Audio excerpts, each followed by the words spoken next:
It's pretty obvious what Florio and Chris Sims were thinking.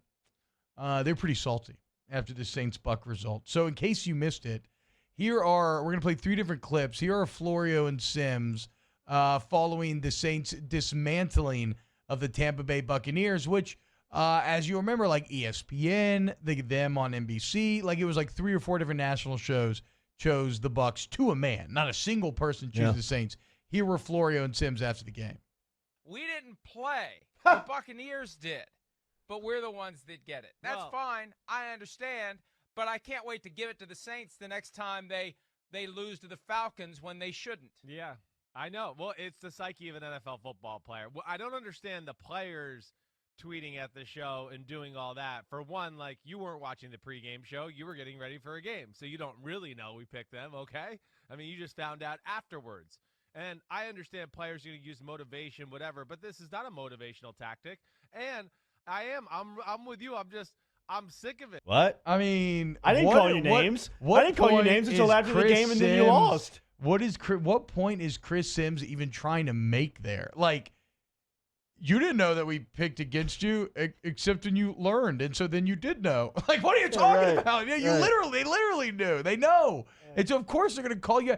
But I don't get, why do they have such a vested interest in this? This is fun. We're trying to predict the future. Like, who cares? How hard did they come out against the Saints in the week prior to that game? Yes. Musso nailed it. They feel dumb. They feel really dumb because they came out. Yes, and they were so wrong, and they're being called out on it. Now they're all salty about it. But like, you're actively like, I can't wait for the Saints to lose, Florio. And I love it because the petty Saints fans must have been in their mentions. Right, I mean, they have obviously weaseled their way into their head. And now he set himself up. Have they played Atlanta twice? They haven't played them once yet. They hadn't played them once yet. Okay, so now he set himself up so when the Saints go and roll their ass. Well, yes, but I am a little worried. No, they're playing good. They're playing good. They're playing good. And I would give Raheem Raheem Morris. I would give him the job at this point. The interim thing in the NFL is a hard thing to justify. It is hard to justify. Freddie Kitchens. Chill out. That's a bait. That's the last interim. Don't you put that evil on Raheem? That's the last interim that got a job. Let's see. And how'd that work out? Let's try to look at maybe successful interims and see if there's a case there. And Raheem's got experience. But anyway, but like, why are they so vested? Chris Sims, what are you talking about? The psyche of an NFL player. Like, you played. You should know. When stuff like this happens, you prove people wrong, you take pleasure in that. Like, why are you acting like this is so crazy? If for some reason you sound so nasally and soft, it makes me so angry. Why do you sound so nasally? All right, play the second clip, Musa. It wasn't supposed to be that way. And who the hell knows why it happened or how it happened. The Buccaneers played them much better in week 1 when Tom Brady was just getting his feet wet as a member of the Tampa Bay Buccaneers. So, look, I think that if you would have forced any Saints fan to put money on that game, to put their deed on that game, to put anything of value on that game last night, they would have taken the Buccaneers. That's just patently untrue. I mean, in the Degeneration Dome, they were the one thing that saved me from 0-3 week, and I never touch the Saints. But the Saints getting 4.5 in a year where they're 5-2 and Mike Thomas is returning, and they already beat that Tampa team. And that Tampa team that has looked up and down, like that, to say that is just, in my opinion, that's bad analysis. And I guess that's the root of why they're so upset, is because they got exposed for some bad analysis. But to say that people wouldn't bet on the Saints when like every game's ended in a field goal and they're getting 4.5, that is the height of absurdity. Isn't there one more? Yes, one more. Gross.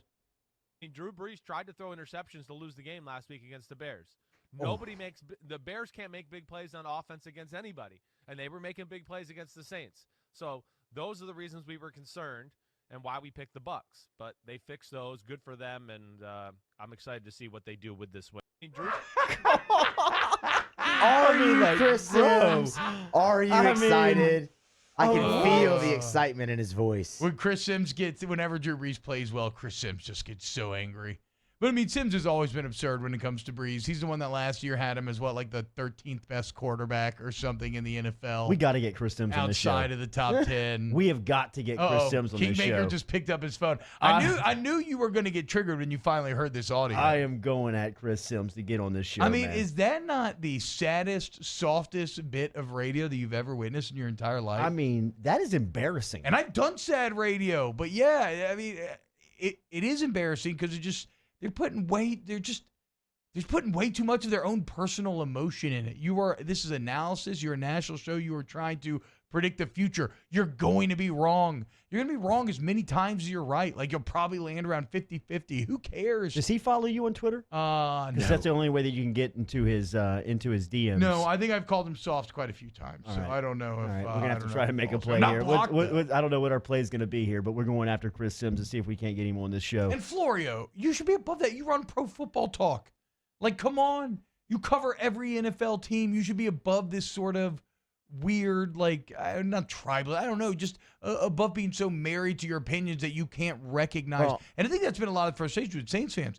A lot of the national talking heads this week don't want to recognize the dominance of the Saints. Instead, they're painting this as excuses for the Bucs. Well, Florio is also the guy who had the single-sourced story on the Mike Thomas trades. Yeah, I mean, that's true. That's just overall a bad look on him. Peyton and Florio are always going back and forth. Yeah. That's true. And Rappaport and Peyton. Close that hour 2 next.